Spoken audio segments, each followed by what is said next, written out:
네, 안녕하십니까. 국제와인 아카데미 펠릭스 전입니다. 자, 이제 전 시간 와인 양조에 이어서 자, 이번 시간부터는 이제 프랑스 와인 그리고 보르도부터 들어가 보도록 하겠습니다. 자, 먼저 교환 11페이지 제가 이 프랑스 와인을 서투른 솜씨로나마 생산 지역을 좀 그려봤습니다. 이게 몇 년 전에 그린 거여서 조금 자료가 좀 많이 허접한데 예쁘게 봐주시고요. 자, 먼저 북동부를 먼저 살펴볼게요. 알자스, 그리고 쥐라, 사부아.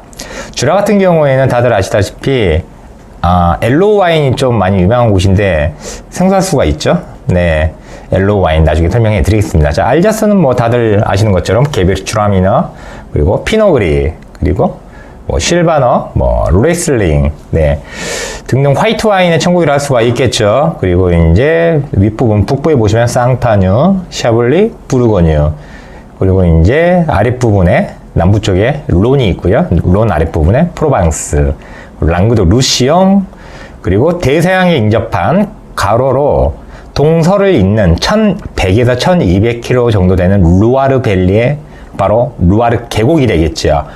네, 중앙에 위치하고 있는 굉장히 큰 지역이고 서남쪽에 위치한 곳, 즉 한국으로 치면은 전남 해안이라고 생각하시면 위치가 더 쉬울 것 같아요.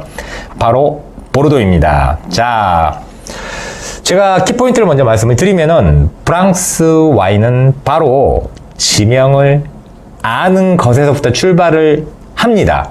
두 번째, 그 지역이 어디에 위치를 하고 있느냐, 그것을 숙지하는 것이 두 번째 중요한 이유입니다. 예를 들어 프랑스 또는 유럽인에게 우리가 사과를 줬다고 가정을 할게요. 자, 그러면은 너무 맛있게 먹죠. 자, 그럼 이 사과가 어디에서 생산됐냐고 물어볼 수 있겠죠. 그럼 대구에서 생산된 아주 유명한 사과 있지. 그런데 모르죠. 대구가 어딘지. 아니, 경상북도 대구 몰라? 경상북도는 또 어디야? 당연히 모를 수밖에 없습니다. 자, 한국인은 당연히 우리나라 지형에 대해서 익숙하고 아주 정확히 알고 있지만은 다른 나라 사람들은 그렇지가 않다는 거죠. 우리도 마찬가지예요. 우리는 어렸을 때 김치를 먹고 자란 민족이기 때문에 김치 맛만 보아도 이 김치가 호남 김치인지 아니면 영남에서 생산된 김치인지 충남인지 서울 김치인지 알 수가 있죠. 입맛이 그만큼 익숙해져 있으니까. 그리고 우리는 그 지역을 정확히 알고 있으니까 특징을 알고 있지만 와인은 그렇지가 않기 때문에 첫 번째 지역이 어디에 있는지 그걸 아는 게 중요하고 두 번째 정확한 지명을 알고 시작하는 게 바로 와인, 프랑스 와인의 첫 걸음이라 보시면 되겠습니다. 자, 그 밑에 있는 지도를 보시면은, 자, 보르도, 메독, 그리고 좌안, 레프트뱅크 그림을 제가 올려놨는데요. 자, 보시면은, 중앙에 강이 있습니다. 보라색 부분에 강이 있는데, 바로 메독 지역을 흐르는 큰 강, 지롱드 강을 얘기하는 거고요.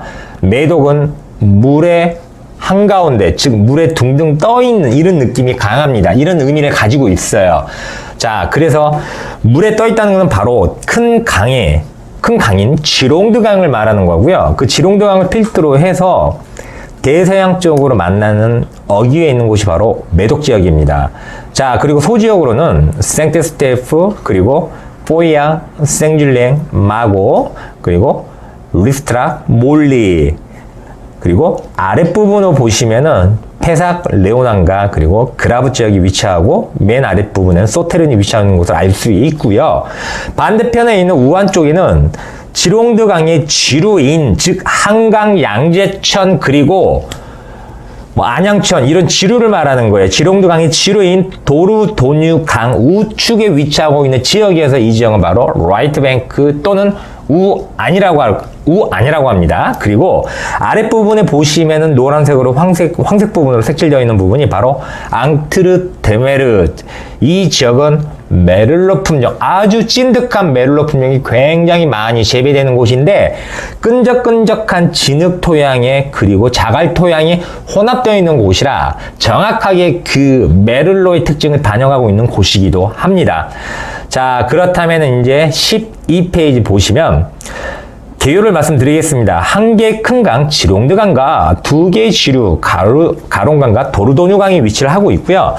지롱드강 왼편을 좌안, 그리고 도르도뉴강 오른편을 우안이라 그럽니다. 자, 매독은 제가 말씀드린 것처럼 물의 한가운데를 말하며 좌안은 자갈, 이외토, 모래토양이 주를 이룹니다. 제가 일전에 설명해드렸지만 자갈토양은 낮에 뜨거운 일조량을 받아들이면서 밤에 차가운 서리로부터 포도의 줄기, 나무, 그리고 뿌리까지 따뜻하게 감싸주는 일종의 보온 효과를 하는 것이 바로 자갈토양의 특징입니다. 그리고 배수가 잘 되기 때문에 물이 수분이 과하게 공급되면 뿌리가 쉽게 썩어버리는 까버르네 소비뇽을 기르기에는 최적 토양이 바로 자갈 토양이라고 볼 수가 있습니다.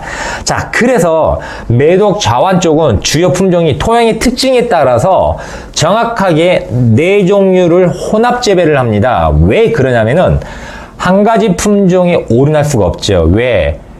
때루와에 대한 위험 부담, 즉 자연이 주는 위험 부담이 있겠죠. 예를 들어 한국의 이번 같은 경우에도 장마가 너무 길어졌죠. 우기가 너무 길어졌습니다. 자, 장마, 즉 우기가 길어진다는 얘기는 그만큼 필요 이상의 수분이 포도나무에 흡수가 된다는 얘기를 말하는 거지요. 이렇게 되면은 물을 싫어하는 까베르네 소비뇽 같은 경우 너무 과한 물이 흡수가 되게 되면 포도의 당분이 흩어지게 되면서 밸런스가 안 맞습니다. 그러면은 알코올 주정도가 떨어지게 되고 까베르네 소비뇽이 갖고 있는 본연의 맛을 낼 수가 없습니다.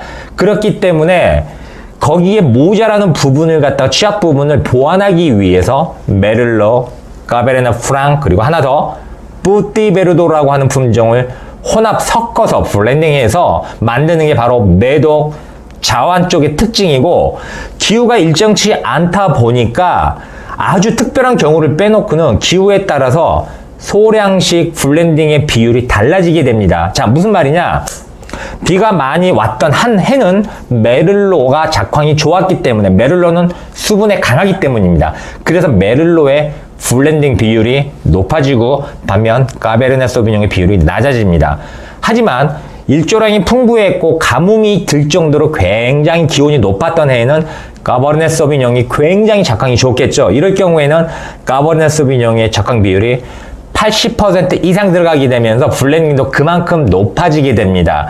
그리고 세 번째 위치하고 있는 까베르네 프랑은 소량씩 어느 정도 맥시멈 10% 정도 자완에선 블렌딩이 되고 미니멈 5%에서 5% 이하, 뿌띠베르도 마찬가지로 일종의 보완 품종으로서 5% 이하의 블렌딩을 차지하게 됩니다. 자, 정리를 하면은 같은 포도원에서 생산된, 즉 그랑크르 3등급의 깔롱세기를 예를 든다면은 2014년 빈티지 또는 2013 빈티지, 2011 빈티지 다 각각 까베르네 소비뇽과 메를로의 블렌딩 혼합 비율이 달라지게 됩니다.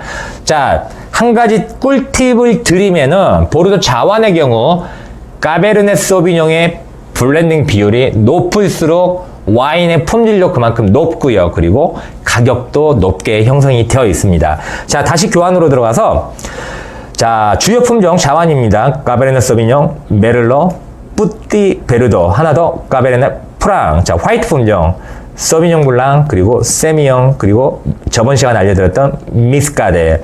자, 보르도 화이트, 즉 보르도 블랑이라고 하는 라벨을 보시면은 굉장히 품종에 대해서 잘 모르시는 분들이 많습니다.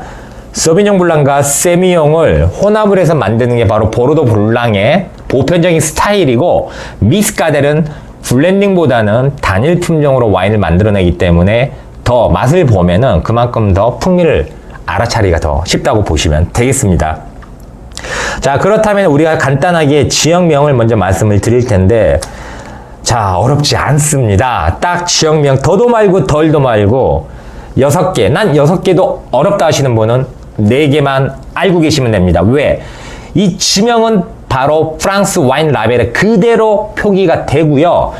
결론부터 말씀드리면 프랑스 와인은 AOC, 아펠라숑 도르징 콩트롤레, 자, 원산지 품질, 표기 및 품질 보증이란 뜻인데 아펠라숑 다음에 오는 도르진 부분에 생산 지역이 그대로 표기가 됩니다. 근데 이게 왜 중요하냐? 생산 지명이 작으면 작을수록, 행정구역이 작은 곳이 표기될수록 더 집약적으로 생산을 하면서 거기에 더 심혈을 기울 수가 있는 게 당연하겠죠. 그렇다 보니까 와인의 품질이 소량 생산하면서 품질이 더 높아지게 되는 거죠. 그래서 가격도 더 비싸집니다. 자, 그렇다면은 보르도라고 되어 있는 와인과 메독이라고 표기되어 있는 와인과 또는 제가 말씀드린 생테스테프 포이아, 생줄리엥 마고, 몰리 리스트라 이 지명이 표기된 와인하고는 품질의 차이가 있을 수밖에 없고 가격 차이도 굉장히 많이 나게 됩니다. 한 번 더 말씀드릴게요. 그랑크리를 생산하는 마을이 4군데가 있습니다. 보르도 자완에. 자, 생테스테프. 자, 그랑크리 2등급, 3등급이 주로 생산하는 곳입니다. 생테스테프. 자, 그리고 포이아. 너무나 유명하죠. 그랑크리 3개를 갖고 있습니다. 그리고 생줄리엥. 자, 그랑크르, 유명한 그랑크르 2등급부터 해서 우리가 알고 있는 그 유명한 그랑크르 4등급의 샤또 딸보, 그리고 그랑크르 5등급도 생산을 하고 있는 곳이고요. 자, 마지막 마고. 그랑크르 1등급 마고를 위시해서 이 3등급에 들어가는 샤또 팔메르, 그리고 샤또 브랑 깡뜨낙, 샤또 깡뜨낙 브라운, 엄청나게 많은 곳입니다.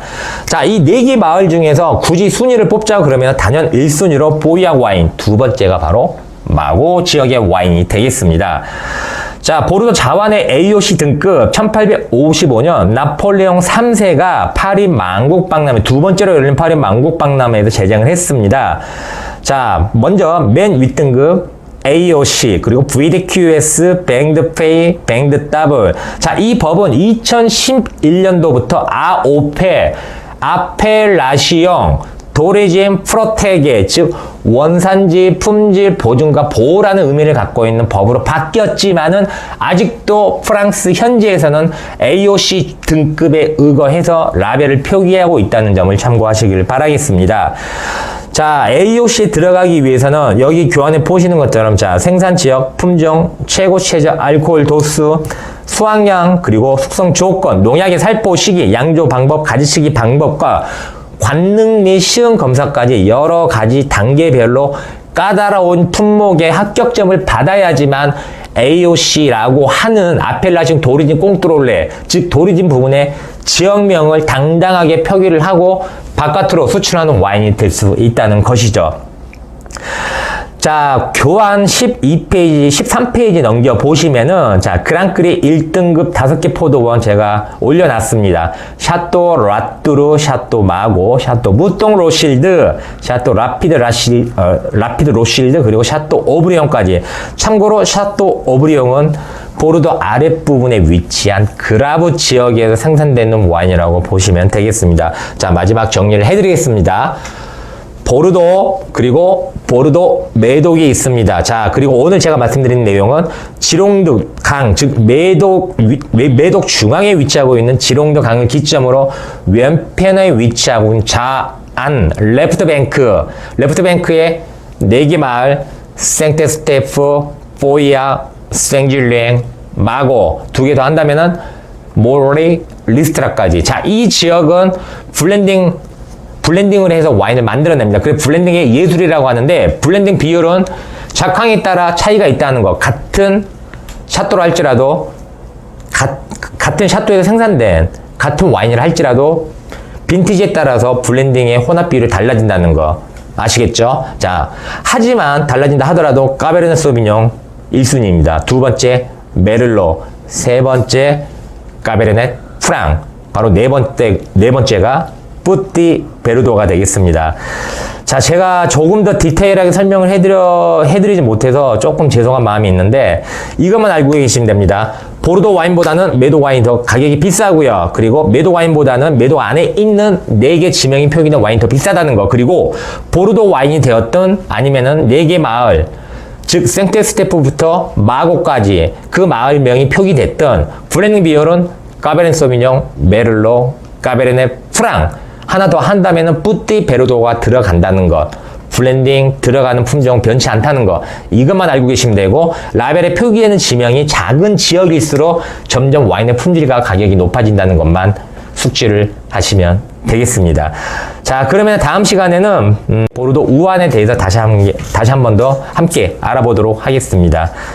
자, 그러면은 지금까지 국제 와인 아카데미 필릭스 전이었습니다. 감사드립니다.